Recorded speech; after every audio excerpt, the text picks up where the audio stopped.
গীবত করা যেরকম গুনাহ, গীবত শোনাটাও গুনাহ। ভাইরে, আমলনামা বরবাদ হয়ে যাচ্ছে। কিয়ামতের ময়দানে যখন দেখবেন হাজার হাজার গীবতের মামলার আসামি, একটা গীবতের বিচার হওয়া ছাড়া পাও নাড়াতে পারবেন না ভাই।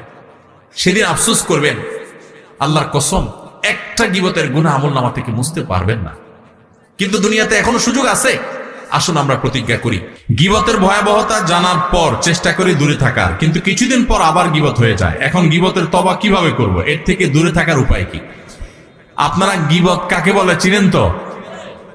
নবী সাল্লাল্লাহু আলাইহি সাল্লাম বলেছেন, আতাদরুনা মাল গীবাহ, তোমরা কি জানো গীবত কাকে বলে? সাহাবীরা বলেছেন